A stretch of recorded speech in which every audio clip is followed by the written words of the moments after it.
आंकड़ों का संग्रह डिजिटल माध्यम से किया जाना है, उसके बारे में भी आपसे चर्चा करेंगे। साथ ही जनगणना की पृष्ठभूमि की भी जानकारी, संवैधानिक व्यवस्था, वैधानिक आधार आदि के संदर्भ में भी आपके समक्ष जानकारी रखेंगे। आगे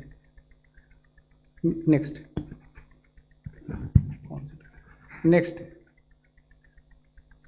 प्रेजेंटेशन आगे बढ़ाइए, आगे बढ़ाइए।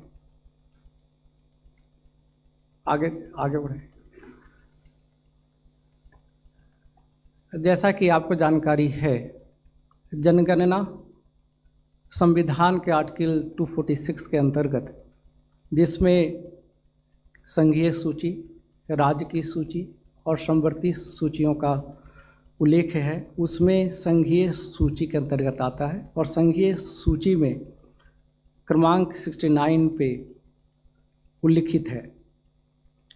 जनगणना की पूरी प्रक्रिया जनगणना अधिनियम 1948 और जनगणना नियम 1990 के अंतर्गत संचालित होती है। जनगणना अधिनियम 1948 और जनगणना नियम 1990 जनगणना करने की पूरी प्रक्रिया का वैधानिक आधार प्रदान करते हैं। जनगणना अधिनियम में एक महत्वपूर्ण सेक्शन है, सेक्शन 15, जिसके समक्ष में आपका ध्यान आकर्षण करना चाहेंगे। इस सेक्शन के अंतर्गत व्यक्तिगत आंकड़े जो जनगणना के दौरान दिए जाते हैं वो पूरी तरह से गोपनीय है। आरटीआई के अंतर्गत इसे साझा नहीं किया जा सकता। न्यायालय के समक्ष साक्ष्य के रूप में इसका प्रयोग नहीं हो सकता है और किसी भी व्यक्तिगत आंकड़ों को किसी भी संस्था के साथ, सरकारी, गैर सरकारी, विभिन्न विभागों के साथ शेयर नहीं किया जा सकता है। सिर्फ एग्रीगेट सांख्यिकीय आंकड़ों का ही प्रयोग टैबुलेशन के लिए किया जाता है। आपने देखा कि जनगणना संघ का विषय है, लेकिन इसमें राज्य एवं संघ शासित प्रदेशों की भी बहुत महत्वपूर्ण भूमिका होती है। राज्य एवं संघ शासित प्रदेश की पूरी प्रशासनिक मशीनरी इसमें शामिल होती है और फील्ड का कार्य संपन्न उनके द्वारा होता है। पिछली जनगणना 2011 में हुई थी और अभी वर्तमान जनगणना 2027, आधुनिक काल में जब जनगणना की यात्रा प्रारंभ हुई है 1872 पहली जनगणना, उससे 16वीं है और आज़ादी के बाद से 8वीं जनगणना है। नेक्स्ट, अगर जनगणना के प्रशासनिक संचालन के प्रशासनिक तंत्र की बात करें तो केंद्रीय स्तर पे गृह मंत्रालय के अंतर्गत union home secretary, registrar general and census commissioner और हर राज्य में निदेशक जनगणना कार्य आते हैं और राज्य यूटी के स्तर पे अगर कटिंग एज पे देखें, जिनके द्वारा फील्ड का कार्य संचालित होता है, उन्हें इनुमरेटर, प्रगणक एवं सुपरवाइजर, पर्यवेक्षक कहते हैं। अधिकांशतः स्कूल के शिक्षक और सरकारी कर्मचारी और लोकल बॉडी के कर्मचारी आते हैं जो कि इस कार्य को संपन्न करते हैं। उनके ऊपर charge officer, charge important focal point है, जो एसडीएम, तहसीलदार, बीडीओ आदि होते हैं, वो नोडल पॉइंट है जहाँ पे पूरी प्रक्रिया संपन्न की जाती है, कोऑर्डिनेट की जाती है। उनके ऊपर प्रिंसिपल सेंसस ऑफिसर, जो जिला मजिस्ट्रेट होते हैं, जिला कलेक्टर और नगर निगम के आयुक्त गण होते हैं। इसके साथ ही राज्यों में additional chief secretary, principal secretary, secretary rank के वरिष्ठ अधिकारी, जनगणना के लिए नोडल अधिकारी नामित होते हैं, जो पूरी प्रक्रिया का राज्य और यूटी के स्तर पे संचालन पर्यवेक्षण करते हैं। और उनके ऊपर चीफ सेक्रेटरी, जिनके नीचे पूरा प्रशासनिक तंत्र इस पूरी व्यवस्था में लगता है। नेक्स्ट। जैसा कि आपकी जानकारी में है, जनगणना का संदर्भ तिथि ये महत्वपूर्ण होता है। संदर्भ तिथि मार्च 1 आवर्स यानी कि 28 फरवरी 2027 और 1 मार्च 2027 की मध्य रात्रि वो संदर्भ तिथि है। जो पहली अधिसूचना जनगणना की मंशा कराने की प्रकाशित हुई है 16 जून 2025 को, उसमें संदर्भ तिथि इस संदर्भ तिथि की वजह से ही इसे जनगणना 2027 कहते हैं। यद्यपि कि जनगणना अधिसूचना 16 जून 25 के प्रकाशन के बाद से ही उसकी प्रक्रिया शुरू हो गई है, लेकिन संदर्भ तिथि 1 मार्च 27। तो जनगणना का जो आउटकम होगा वो हर एडमिनिस्ट्रेटिव यूनिट का, राज्य का, जिले का, ग्राम का, वार्ड का, सभी एडमिनिस्ट्रेटिव यूनिट का एक स्नैपशॉट पॉपुलेशन का और विभिन्न आंकड़ों का एक स्नैपशॉट उस वक्त का 1 मार्च 2027 00 आवर का प्राप्त होगा। इसलिए इस संदर्भ तिथि का बहुत अधिक महत्व है। जनगणना भारत में 2 चरणों में संपन्न होती है। पहला चरण house listing and housing census, मकान सूचीकरण और मकानों की गणना। तो जैसा कि नाम से ही स्पष्ट है, इसमें हाउस होल्ड की जानकारी ली जाती है।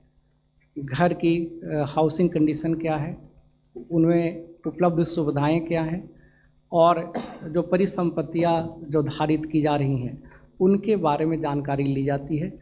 कोई व्यक्तिगत जानकारी इस चरण में नहीं ली जाती। और इस चरण में जो हम जानकारी लेते हैं वो दूसरे चरण के लिए एक फ्रेम का काम करता है। दूसरा चरण जिसे पॉपुलेशन इनुमरेशन, जनसंख्या गणना कहते हैं, उसमें विभिन्न जनसांख्यिकीय, सामाजिक, आर्थिक, सांस्कृतिक, आप्रवासन माइग्रेशन और प्रजनन संबंधी जानकारी एक एक व्यक्ति का, नवजात से लेकर के किसी व्यक्ति का, किसी भी उम्र का व्यक्ति हो, हर के बारे में निर्धारित प्रश्नों पे सूचना प्राप्त की जाती है। नेक्स्ट। प्रथम अधिसूचना जिसे हम कहते हैं जनगणना कराने की मंशा की अधिसूचना। तो प्रथम अधिसूचना 16 जून 2025 को प्रकाशित हुई। उसके साथ ही जनगणना की प्रक्रिया शुरू हो जाती है। प्रथम चरण की अधिसूचना केंद्र सरकार ने 7 जनवरी 2026 को प्रकाशित की है, जिसमें 6 महीने की अवधि 1 अप्रैल 2026 से लेकर के 30 सितंबर 2026 के मध्य अपनी सुविधा के अनुसार राज्य एवं यूटी 30 दिन की अवधि निर्धारित करते हैं, जिसमें प्रगणक घर घर जाकर जो प्रथम चरण के प्रश्न हैं उन पे जानकारी प्राप्त करते हैं। इस बार एक नई व्यवस्था स्वगणना की गई है। इसके पहले की जनगणनाओं में चूँकि डिजिटल माध्यम से आंकड़ों का संग्रह नहीं होता था, तो सेल्फ इनुमरेशन की व्यवस्था नहीं थी। अगर नागरिक अगर कोई भी व्यक्ति सूचना स्वयं भी देना चाहता हो तो ऐसी व्यवस्था नहीं थी। इस बार सेल्फ इनुमरेशन के माध्यम से डिजिटली स्वयं सूचना दर्ज कर सकते हैं, और वो 15 दिन की अवधि जब हाउस टू हाउस एक्टिविटी उस राज्य या यूटी में प्रारंभ होगी, उसके पहले की अवधि होगी, जिसमें कि स्वयं की सूचना, हाउस होल्ड की सूचना दर्ज कर सकते हैं। प्रथम चरण के प्रश्नों का अधिसूचना हम लोगों ने 22 जनवरी 2026 को निर्गत कर दिया है। द्वितीय चरण के प्रश्नों की अधिसूचना, प्रश्नों को अंतिम करने के पश्चात यथा समय अब से कुछ एक महीने के बाद निर्गत की जाएगी। और जैसा कि आप जानते हैं कि cabinet committee on political affairs के निर्णय के अनुसार इस बार जनगणना में जाति कास्ट का इनुमरेशन भी होना है। तो जाति इनुमरेशन, कास्ट इनुमरेशन से संबंधित प्रश्न भी दूसरे चरण के प्रश्नों में शामिल होंगे। नेक्स्ट, प्रथम चरण house listing and housing census के लिए राज्यों ने और यूटी ने अवधि का चयन किया है, जिसमें 11 राज्य अप्रैल के महीने में इसको करने जा रहे हैं। उसका डिटेल आप लोगों के सामने रखा है। अंडमान एंड निकोबार आइलैंड्स, गोवा, कर्नाटक, सिक्किम, उड़ीसा, लक्षद्वीप, मिजोरम और दिल्ली में एनडीएमसी और Delhi cantt board area, Gujarat, Dadra Nagar Haveli, Daman Diu, Uttarakhand. उसके अलावा अन्य राज्य में हाइपरलिंक क्लिक करिए।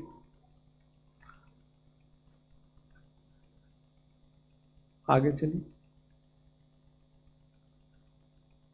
आगे चलिए। करीब सारे राज्यों ने सभी राज्यों ने चयन किए हैं। वापस आगे चलिए। प्रथम चरण के प्रश्नों की अधिसूचना निर्गत की जा चुकी है। उनमें जो प्रश्न है उसका एक विवरण आपके समक्ष मैंने रखा है। कंडीशन ऑफ द हाउस, जो घर की दशा है उसके संबंध में क्वेश्चन है 1 से लेकर के 8। और एक महत्वपूर्ण चीज़ यह भी है कि किसी प्रकार का दस्तावेज या प्रूफ दिखाने की या देने की ज़रूरत नहीं है। वो सर्वोत्तम जानकारी के हिसाब से उत्तरदाता जानकारी प्रदान करते हैं और उसको यथावत प्रगणक द्वारा दर्ज किया जाता है। हाउस होल्ड इन्फॉर्मेशन 9 से 16 तक के प्रश्न हैं। आगे चलिए। जो सुविधाएं घर में उपलब्ध हैं, main source of drinking water, availability of drinking water source 17 से लेकर के 25 तक के हैं। फिर जो परिसंपत्तियां जो धारित हैं हाउस होल्ड में, फिर others, main serial consume in the house hold, mobile number जो सेंसस कम्युनिकेशन के लिए ही सिर्फ प्रयोग होगा। नेक्स्ट,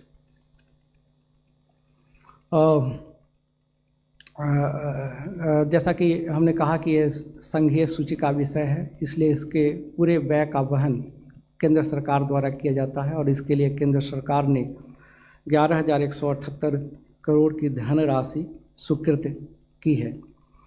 जनगणना के लिए जो एडमिनिस्ट्रेटिव यूनिट हैं, जैसे जिले या ग्राम या इस तरह के इकाइयों का गठन, उनको फ्रीज किया जाता है। 1 जनवरी 2026 से मार्च 2027 तक नई एडमिनिस्ट्रेटिव यूनिट का गठन जनगणना के दृष्टिकोण से वो फ्रोजन है।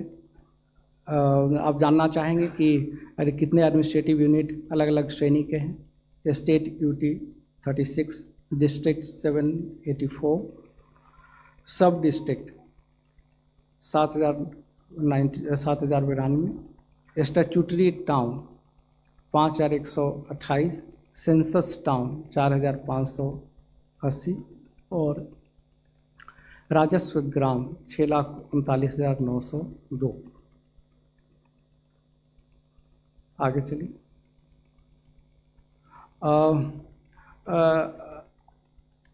जनगणना में फील्ड एक्टिविटी वास्तविक रूप से प्रारंभ करने के पूर्व उसका प्री टेस्ट करीब समस्त राज्य और यूटी में 5,000 एनुमरेशन ब्लॉक में नवंबर 2025 को संपन्न किया गया था, जिसमें उन प्रश्नों को सिलेक्टेड चार्जेज में जाकर के लोगों से जानकारी प्राप्त करते हैं। ये फुल ड्रेस रिहर्सल होता है कि आगे जो वास्तविक कार्य होने वाला है उसके बारे में हमारा सिस्टम में अगर कोई और सुदृढ़ करने की ज़रूरत हो, उस एक्सपीरियंस के उस अनुभव के आधार पे पूरी व्यवस्था को और सुदृढ़ किया जाता है। तो वह प्री टेस्ट नवंबर 2025 में संपन्न हुआ था और जैसा कि आपने देखा है कि राज्यों की बहुत महत्वपूर्ण भूमिका है, तो राज्यों की तैयारियों के संदर्भ में राज्य के वरिष्ठ अधिकारियों, मुख्य सचिवगण, राज्य के जनगणना नोडल अधिकारी और निदेशक जनगणना कार्य, इन सभी का एक कॉन्फ्रेंस यूनियन होम सेक्रेटरी की अध्यक्षता में जनवरी 2026 में संपन्न हुआ। फिर राज्य एवं यूटी के स्तर पे जो जनगणना के पदाधिकारी हैं, डिस्ट्रिक्ट लेवल पे, चार्ज लेवल पे, उन सबों का अपॉइंटमेंट होता है, राज्यों ने किया है।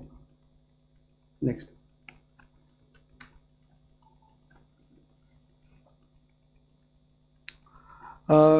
जनगणना की तैयारी काफ़ी विशद होती है और उसमें बहुत सारे चरण होते हैं। मैं उन सारे तैयारियों को समय की पाबंदी को देखते हुए रखना उपयुक्त नहीं समझता हूँ। सिर्फ मुख्य तैयारियाँ जो हैं वो आपके सामने रख रहा हूँ। जो जनगणना की प्रक्रिया संचालित होती है उसके लिए एक निर्देश पुस्तिका, इंस्ट्रक्शन मैनुअल, जो प्रगणक होते हैं और पर्यवेक्षक होते हैं उसके लिए बनाई जाती है। वो 19 भाषाओं में, भारत में भाषाई विविधता को देखते हुए, उनका सम्मान करते हुए 19 भाषाओं में तैयार की गई हैं। फिर जो सेंसस फंक्शनरी हैं, पर्यवेक्षक या होती है, उन सब को चरणबद्ध तरीके से उनकी ट्रेनिंग अलग अलग राज्यों में और संघ शासित प्रदेशों में चल रही है, कई जगह संपन्न भी हो चुकी है। साथ ही जनगणना की प्रक्रिया एक समान यूनिफॉर्म तरीके से पूरे देश में संचालित हो, उस यूनिफॉर्मिटी के लिए circular census, circular numbered circular ORGI द्वारा निर्गत किए जाते हैं विभिन्न विषयों पे। भारत एक विशाल देश है और कई तरह की विविधताएं हैं, अतः सारे जनगणना की अवधारणाएं, कॉन्सेप्ट एक प्रकार से हर जगह लागू हों। सारे जो सेंसस फंक्शनरीज हैं उनको एक समान तरह से समझें और उसी प्रकार से लागू करें, क्योंकि उसमें थोड़ा सा वेरिएशन आंकड़ों की शुद्धता को प्रभावित कर सकता है। तो इसके लिए जनगणना के सर्कुलर्स हम लोग विभिन्न विषयों पर निर्गत किए हैं। जनगणना एक ऐसा कार्य है जो कि समयबद्ध तरीके से उसके सारे चरण बहुत अच्छे तरह से डिफाइंड और टाइम बाउंड होते हैं। तो उनका एक कैलेंडर और जिसमें माइन्यूट डिटेल केंद्र के स्तर पे और राज्यों के स्तर पे उसके गहन निगरानी, संचालन, अनुश्रवण के लिए बनाई गई है और उसके हिसाब से चल रही हैं। जैसा कि आप अवगत हो चुके हैं कि जनगणना 2027 में डिजिटल माध्यम से आंकड़ों का संग्रह होगा। प्रगणक और पर्यवेक्षक वो मोबाइल लेकर के उस पर मोबाइल एप्लीकेशन जो स्पेशली भारत सरकार की प्रतिष्ठित संस्था है CDAC, उसके माध्यम से उसको डेवलप किया गया है, उसको ले करके जाएंगे और आंकड़ों का संग्रह करेंगे। इस बार सेल्फ इन्यूमरेशन की भी व्यवस्था है, ये पहली बार जनगणना में हो रही है। और पूरी जनगणना की प्रक्रिया के संचालन, मैनेजमेंट, अनुश्रवण, निगरानी, प्रगति की निगरानी, चाहे वो राज्यों के स्तर पे हो या केंद्रीय स्तर पे हो, उसके लिए वेब बेस्ड पोर्टल है। उसके माध्यम से उसकी प्रगति की रियल टाइम बेसिस पे जानकारी हासिल हो सकेगी। जनगणना में एक कॉन्सेप्ट है हाउस लिस्टिंग ब्लॉक, जो प्रगणक उनको करीब 700-800 जनसंख्या का एक छोटा सा जोग्राफिकल एरिया जिसे हाउस लिस्टिंग ब्लॉक कहते हैं, उस एरिया में उनको सारे कार्य को संपन्न करना होता है। वह भी उसके लिए स्पेशल एक एप्लीकेशन है, जियो रेफरेंस्ड होगा, जो उससे फ्रेम तैयार होता है। अन्य कई विभाग उसको बाद में अपने सर्वेक्षण के लिए प्रयोग करते हैं, तो वो जियो रेफरेंस्ड होगा। जियो रेफरेंस्ड होने से फ़ायदा है कि कोई एरिया छूट न जाए और किसी एरिया में दोहराव न हो, यह सुनिश्चित हो सकेगा।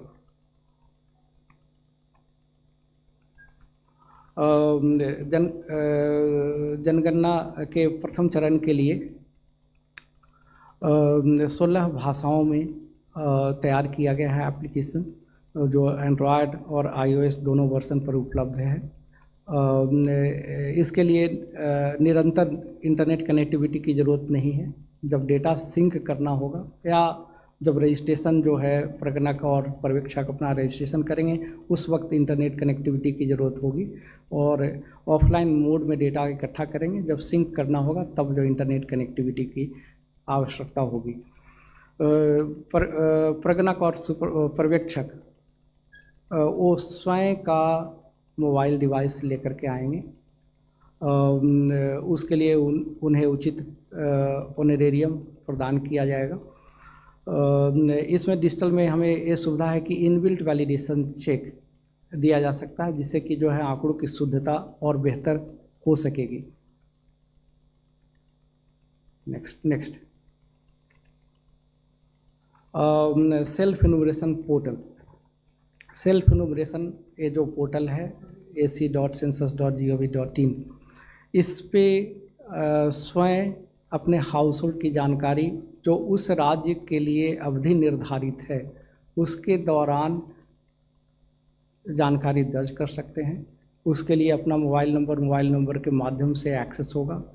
स्टेट अपना सिलेक्ट करेंगे, मोबाइल नंबर पे OTP उसके माध्यम से एक्सेस होगा और सारे क्वेश्चन जब भर लेंगे तो उसको ड्राफ्ट के रूप में सेव कर सकते हैं या अपनी सुविधा के हिसाब से एडिट कर सकते हैं और उसको अंतिम रूप से सबमिट कर देंगे। अंतिम रूप से सबमिट करेंगे तो एक 11 digit alphanumeric ACID self enumeration ID प्राप्त होगी, जो उनके मोबाइल पे और या ईमेल पे जाएगा।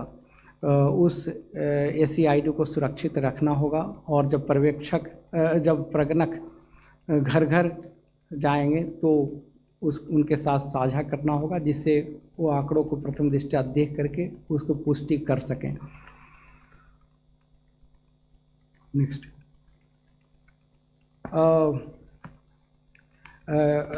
जैसा कि आपने देखा कि जनगणना अधिनियम में आंकड़ों की गोपनीयता की व्यवस्था की गई है, उसी प्रकार से डिजिटल स्पेस में आंकड़ों की सुरक्षा बहुत ही महत्वपूर्ण है और उसका पूरा ध्यान रखा गया है। End to end data security की व्यवस्था रखी गई है। कलेक्शन के दौरान या डेटा ट्रांसमिशन या सर्वर के स्तर पे, सर्वर ORGI का अपना डेडिकेटेड सॉवरेन सर्वर है, तो उन सभी पे डेटा इंक्रिप्टेड फॉर्म में रहेगा। डेटा प्रोटेक्शन के जितने भी टेक्नोलॉजी, सॉफ्टवेयर, हार्डवेयर, वो सारी व्यवस्था की गई है। भारत सरकार की साइबर सुरक्षा के क्षेत्र में जितनी एजेंसियां, महत्वपूर्ण एजेंसियां काम कर रही हैं, उन सब के परामर्श से साइबर सिक्योरिटी पोस्चर को मजबूत किया गया है, उसका सुरक्षा ऑडिट भी किया गया है। Data centre critical information infrastructure घोषित है और ISO सर्टिफाइड भी है।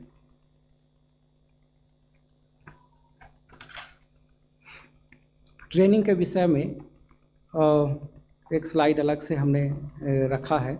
ट्रेनिंग बहुत ही इम्पोर्टेंट है। जैसा कि आपने देखा कि जनगणना की अवधारणाएं एक प्रकार से समझी जाएं और एक प्रकार से ही इम्प्लीमेंट हों, उसमें ट्रेनिंग का बहुत महत्वपूर्ण रोल है।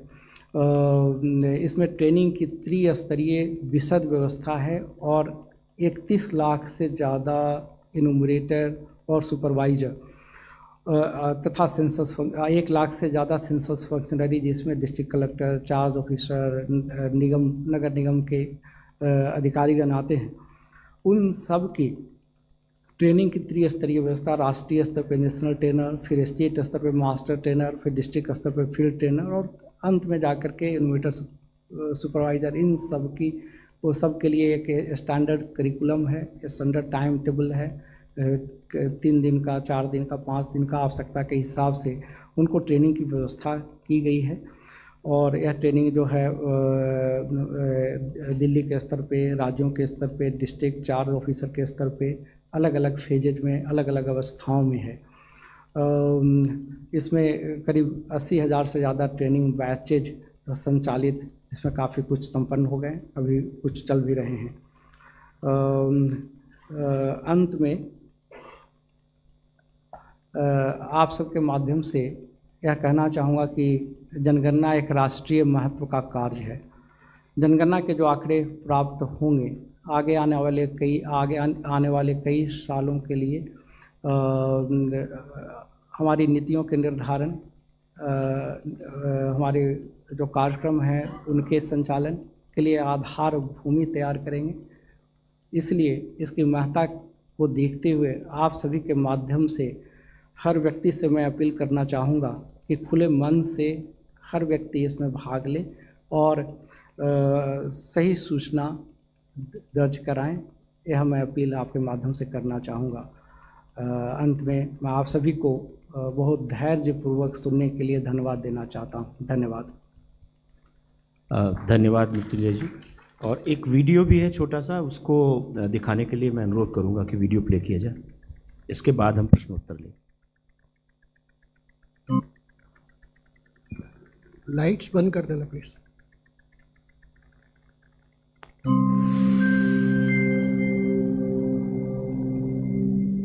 नमस्कार। भारत में शुरू होने जा रही है जनगणना, यानी देश में कितने लोग हैं इसकी गिनती। पर इस बार की जनगणना खास है, और खास इसलिए है कि इसमें डिजिटल तकनीक का इस्तेमाल किया जा रहा है। जनगणना 2 चरणों में होगी। पहले चरण में हाउस लिस्टिंग यानी मकान सूचीकरण एवं मकानों की गणना, और दूसरे चरण में जनसंख्या गणना की जाएगी। तो बात करते हैं पहले चरण की। इसमें निर्धारित प्रगणक घर जाकर जानकारी एकत्र करेंगे और मकानों की गणना करेंगे। ये प्रक्रिया सेल्फ एनुमरेशन पोर्टल यानी स्वगणना के माध्यम से भी की जा सकती है। इसमें परिवार का मुखिया या कोई सदस्य पोर्टल पर जाकर अपने घर और सुविधाओं से जुड़ी जानकारी स्वयं भर सकता है। ध्यान रखें, एक मोबाइल नंबर से केवल एक ही घर का लॉगिन संभव है, जिसकी एंट्री परिवार के मुखिया की ओर से होगी। मुखिया का नाम बदला नहीं जा सकता। लोगों द्वारा पहले से जानकारी भरे जाने से गणना आसान और तेज हो जाती है। स्वगणना एक विशेष सुविधा है। ये उस विशेष राज्य या संघ राज्य क्षेत्र में मकान सूचीकरण कार्य शुरू होने से 15 दिन पहले उपलब्ध कराया जाएगा, और ये सुविधा उस राज्य या संघ राज्य क्षेत्र में 15 दिन के लिए ही उपलब्ध रहेगी। जो चाहे वो स्वगणना के तहत पहले ही अपना विवरण दर्ज कर सकता है। स्वगणना पोर्टल में एंट्री का तरीका: सबसे पहले पोर्टल खोलें, फिर अपना राज्य या केंद्र शासित प्रदेश भरें, फिर कैप्चा भरें। इसके बाद स्वागत स्क्रीन आगे के चरणों का मार्गदर्शन करेगी। परिवार की मुखिया, जैसे यहाँ सुशीला देवी, अपना नाम और मोबाइल नंबर दर्ज करती हैं। अपनी भाषा चुनें, फिर OTP से सत्यापन होता है। पूरी प्रक्रिया सुरक्षित और बहुत आसान है। जिला और नजदीकी स्थान चिन्ह यानी लैंडमार्क चुनना जरूरी है। मैप पे मार्कर दिखाई देगा, वही अपने घर का स्थान चिन्हित करें। इसके बाद HLO प्रश्नावली का पृष्ठ खुल जाएगा। अधिकांश प्रश्न विकल्प आधारित होंगे, साथ ही लिखने के लिए फोनेटिक और वर्चुअल कीवर्ड होगा। FAQs और टूल टिप्स हर शंका का तुरंत समाधान करते हैं। यदि कोई प्रश्न अथवा जानकारी छूट जाए तो सिस्टम खुद आपको संकेत देता है। सभी विवरण भरे जाने के बाद चेक करें, ड्राफ्ट सहेजें, जरूरत हो तो संशोधन भी करें या अंतिम रूप से जमा करें। सबमिशन के बाद H से जुड़ा 11 अंकों का SCID आपको दिखाई देगा। यह आपको SMS से भी मिलेगा। जब प्रगणक आपके घर आए तो ये SCID आप उनसे साझा करें। आपकी दी गई सही जानकारी से हमारा देश सिर्फ मजबूत ही नहीं बनता, बल्कि उसकी वास्तविक तस्वीर भी सामने आती है। तो भागीदार बने और सहयोग करें। हमारी जनगणना, हमारा विकास। धन्यवाद। अब हम एक एक करके कुछ प्रश्न लेंगे। तो स्टार्ट करते हैं 234 नंबर। मृत्युंजय जी नमस्कार, मेरा नाम कृष्ण मोहन शर्मा है, भारत एक्सप्रेस से हूँ। मेरे 2 सवाल हैं। एक सवाल की जो सेल्फ इन्यूमरेशन की बात की, उस डाटा को लोअर लेवल पे मैनिपुलेट किया जा सकता है। और दूसरा सवाल ये है कि जैसा आपने कहा कि इस बार जाति भी पूछी जाएगी, तो हमारा समाज पूरा इसी बात को अब तक लड़ता रहा है कि जाति के नाम पे संसार का या हमारे समाज का वर्टिकल डिवीजन ना हो, और ये डाटा की प्राइवेसी कैसे इंश्योर की जाएगी? 22 पीछे 22 आप। कास्ट एन्यूमरेशन का पिछला जो हमने करा था 2011 सेंसस के बाद, उसमें अराउंड 45,000 कास्ट रिटर्न करा था। तो सेंसस में एक बेसिक रूल है कि जो रिस्पोंडेंट कहता है वैसे ही आप रिकॉर्ड करते हैं। तो इस सेंसस में हम इस रूल के अराउंड कैसे जाएंगे? यानी हर एक कास्ट अलग स्पेलिंग होती है, अलग क्लासिफिकेशन होता है। क्या हम कोई सूची तैयार करेंगे जिसमें से सेलेक्ट करना होगा, या और कोई मेथड हमने सोचा है? भारती जैन जी थी टाइम्स ऑफ इंडिया से। आप अपना परिचय ज़रूर दें, नाम बताएं। 24 नंबर। मैं मनीष अग्रवाल, नवभारत टाइम्स से। सर मेरे 2 सवाल हैं। पहला, जैसा कि सर ने कहा कि किसी के पास जैसे एक से ज़्यादा घर हैं और एक मोबाइल से घर का मुखिया ही वो कर सकता है, अगर एक से ज़्यादा घर हुए तो वो कैसे रजिस्ट्रेशन होगा? सेकंड इज़, घर और जो सिटीजन है उनके अलग अलग फेस में करने की क्या ज़रूरत, क्या एक साथ नहीं किए जा सकते? 262। सर, आई एम विजेता Singh from the Hindu. Since ये डिजिटल सेंसस है, तो how early will the data be available? Sir here this side, how early sir here will the data be available? Digital census है चूंकि ये। दूसरा सवाल सर, जैसे भारती ने भी पूछा कि कोड डायरेक्टरी होगी कि नहीं कास्ट सेंसस के लिए। और तीसरा सवाल सर, आप लोग इस बार NPR क्यों नहीं कर रहे हैं अपडेट? 39। सर मैं नीरज पांडे हूँ जी न्यूज़ से। मेरा सवाल ये है कि जैसे आपने कहा कि एक परिवार का मुखिया पहले अपना नाम दर्ज करेगा और उसके बाद सारी डिटेल देगा, लेकिन ऐसा बहुत सारे परिवार के साथ है कि मुखिया कहीं और रहता है और उसके बच्चे अलग अलग शहरों में रहते हैं, तो उसको कैसे समराइज करेंगे? एंड 46 उसके बाद उत्तर देंगे। Sir, Premanshu from Anand Bazar Patrika. My question is for regarding West Bengal. The state government has not notified the census, so what will happen to that state, and was there any correspondence between state and center on this? धन्यवाद। आप लोगों ने बहुत अच्छे प्रश्न पूछे हैं। एक प्रश्न है सेल्फ इन्यूमरेशन में डेटा मैनिपुलेट ना हो, इसकी क्या व्यवस्था है?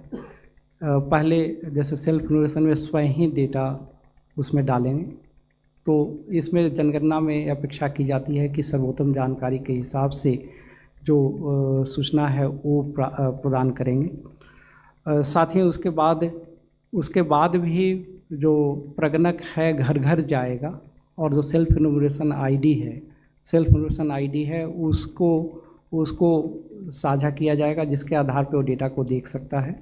उसमें जो है अगर कोई त्रुटि है तो उसका सुधार हो सकता है, और उसको जो है फाइनली सबमिट होगा। और इसमें पर्यवेक्षण की व्यवस्था है। 6 प्रगणक पे 1 पर्यवेक्षक होता है, तो उसको इस चेकिंग की जो है मतलब दोहरी व्यवस्था है, और इसमें सामान्य रूप से जो है जनगणना में सही जानकारी देते हैं। इसमें गोपनीयता का प्रावधान है, आंकड़े कहीं शेयर नहीं किए जाते हैं, तो इसमें जो है मतलब मैनिपुलेशन की संभावना नहीं है। दूसरा, जाति के संबंध में जो है वो प्रश्न किए गए हैं। तो जैसा कि मैंने पहले बताया, अभी प्रथम चरण की बात कर रहे हैं, जिसमें हाउस होल्ड की जानकारी ले रहे हैं, कोई व्यक्तिगत इन्फॉर्मेशन हम नहीं ले रहे हैं। जाति के प्रश्न सेकंड चरण में शामिल होंगे। जब उनको हम अंतिम करेंगे, तब उचित समय पे आपके समक्ष लेकर के आएंगे। इसमें कई तरह के सुझाव हैं, उन सभी पे सुझावों पर विचार करके जो सर्वोत्तम तरीका होगा उसके हिसाब से जो है प्रश्न निर्धारित होंगे, और जब प्रश्न निर्धारित हो जाएंगे तो अवश्य आपके समक्ष रखेंगे। एक प्रश्न है कि एक से ज़्यादा घर, तो सामान्य रूप से जहाँ पे रहते हैं वहाँ पे सूचना एक व्यक्ति को एक से ज़्यादा बार, अगर घर भी एक से ज़्यादा भी है तो भी एक ही बार सूचना देनी है। जहाँ सामान्य रूप से रहते हों, जिस जगह पे रहते हों, अगर परिवार के कुछ सदस्य जो है किसी अन्य स्थान पे रहते हों तो वहाँ पे दर्ज करेंगे। जो उस घर में सामान्य रूप से रहते हों वो जो है सूचना उस घर के हाउस होल्ड के संबंध में दर्ज करेंगे। और अभी तो व्यक्तिगत जानकारी तो सेकंड चरण में ली जाएगी, अभी सिर्फ जो हाउस होल्ड है उसकी जानकारी हम ले रहे हैं। एनपीआर अपडेट करने का अभी निर्णय नहीं है, उसके बारे में किस प्रकार के दिशा निर्देश हम लोगों ने निर्गत नहीं किया है। एक और प्रश्न, हाँ, डेटा चूँकि जब पहले फिजिकल पेपर्स पे डेटा इकट्ठा होता था तो उसको डिजिटाइज करने में, वो फिजिकल पेपर को इकट्ठा करके स्कैन करना, उसको ऑप्टिकल कैरेक्टर रिकग्निशन से डिजिटाइज करना, उसमें काफ़ी वक्त लग जाया करता था। तो डिजिटल, अब इस बार डेटा डिजिटल माध्यम से प्रारंभ से ही प्राप्त होगा, इसलिए आंकड़े काफ़ी शीघ्रता से जारी किए जा सकेंगे। काफ़ी आंकड़े जो है 2027 में ही हम लोग जारी कर देंगे।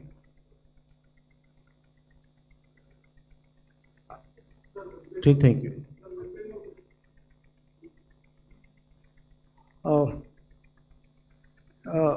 वेस्ट बंगाल में जनगणना की अधिसूचना का प्रकाशन नहीं हुआ है। हम लोगों ने उनके साथ इस बिंदु को उठाया है और उम्मीद है कि अधिसूचना का प्रकाशन करेंगे। यह विधि का अनिवार्यता है और अभी प्रथम चरण के लिए सितंबर 2026 तक हमारे पास वक्त है। 142 Sir, Shine Mohan from Madhubhumi. Sir, I have two questions. Compared to the last census, what are the new technologies to be used this time for getting more accurate data? And whether this self-enumeration is mandatory or not, and those who cannot do the self-enumeration, what will be the system for them? 45 sir, अभी एक साथी ने और पूछा था ये, मैं अनिरुद्ध हूँ दैनिक भास्कर से। सर, किसी एक स्थान पर रहने वाले किसी एक मुखिया की जो आपने बात की, उसके 2 संतानें हैं, वो अलग अलग जगह पर रहती हैं, और जहाँ पर वो हैं वहाँ पर जब कोई जनगणना का गणक आएंगे या वहाँ पर होंगे तो वो डबलिंग तो नहीं होगी, या उसका क्या तरीका आपने निकाला है? मतलब वो बात थोड़ा समझानी पड़ेगी। 270 Sir, here, sir. Sir, there are many NRIs in Kerala, and you know that war is going on in Middle East. So how can they? Can you speak a little loud? I am not. I am Banya from Mathyamam Daily. So how the self-enumeration provision will be applicable to NRIs also? That is my question. NRIs. 266. How will you authenticate?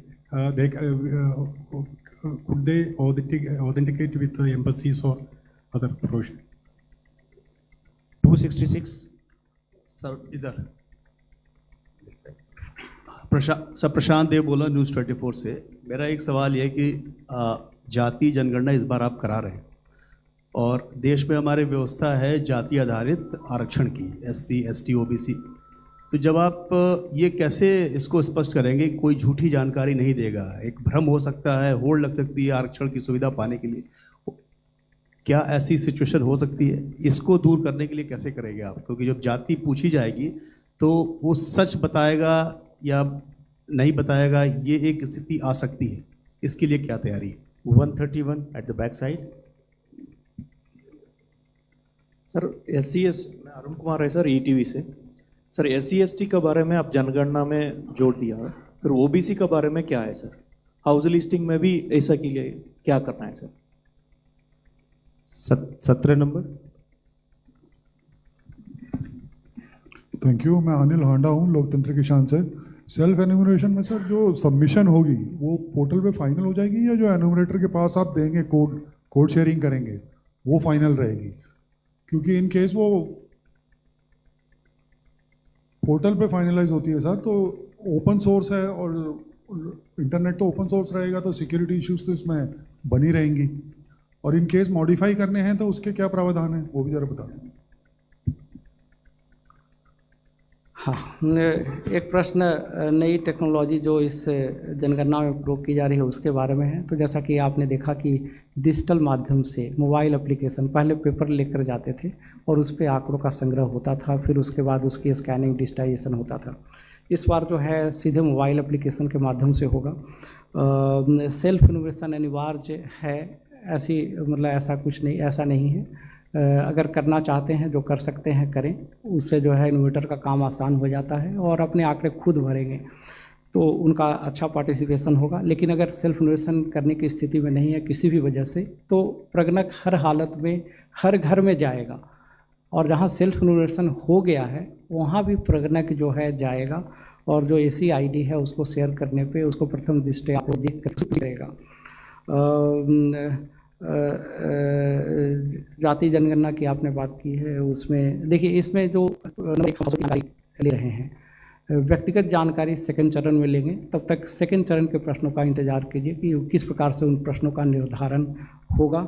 और इसमें जनगणना में अगर दोनों चरणों को मिलाकर के भी बात करें तो जनगणना में जो व्यक्तिगत जानकारी दी जाती है उसका किसी भी दशा में प्रयोग नहीं हो सकता है। उसका प्रयोग इंडिविजुअल आंकड़े का प्रयोग नहीं हो सकता है, सिर्फ एग्रीगेट आंकड़ों का प्रयोग होता है। उस आंकड़े के आधार पे किसी योजना का लाभ, किसी व्यवस्था का लाभ देने की व्यवस्था नहीं है। इसलिए उसमें मैनिपुलेशन जो आप इंगित करना चाह रहे हैं कि मैनिपुलेशन हो सकता है, तो इसमें व्यक्तिगत आंकड़ों का प्रयोग किसी स्कीम का लाभ देने के लिए नहीं किया जाता है। हाँ, सेल्फ इनोवेशन सुरक्षा व्यवस्था के बारे में विस्तार से बताया है हमने। जो सुरक्षा की, डिजिटल सुरक्षा की जो जितनी भी टेक्नोलॉजी हैं, हार्डवेयर की, सॉफ्टवेयर की, सारे भारतीय एजेंसीज के साथ परामर्श करके उसको किया गया है। सुरक्षा की पुख्ती व्यवस्था है। धन्यवाद। लास्ट सेट क्वेश्चंस हम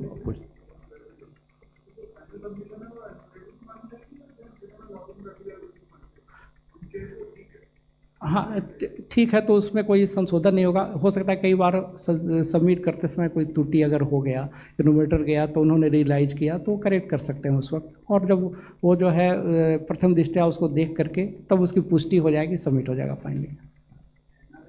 39 इसमें NRI सेल्फ इनोवेशन आपने, हाँ, तो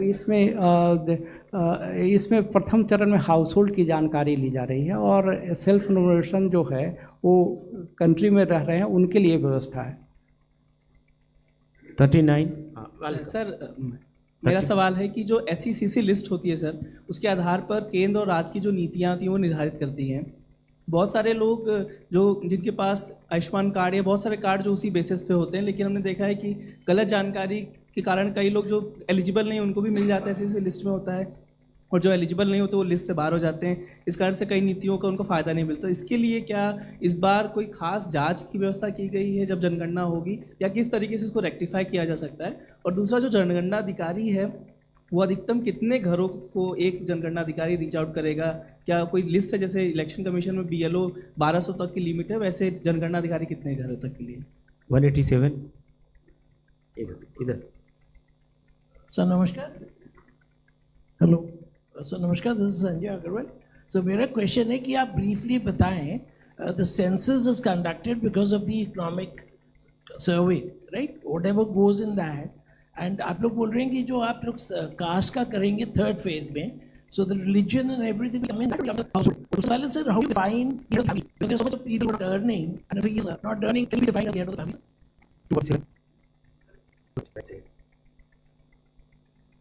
सर नमस्कार, मैं मोहित शुक्ला हूँ दूरदर्शन से।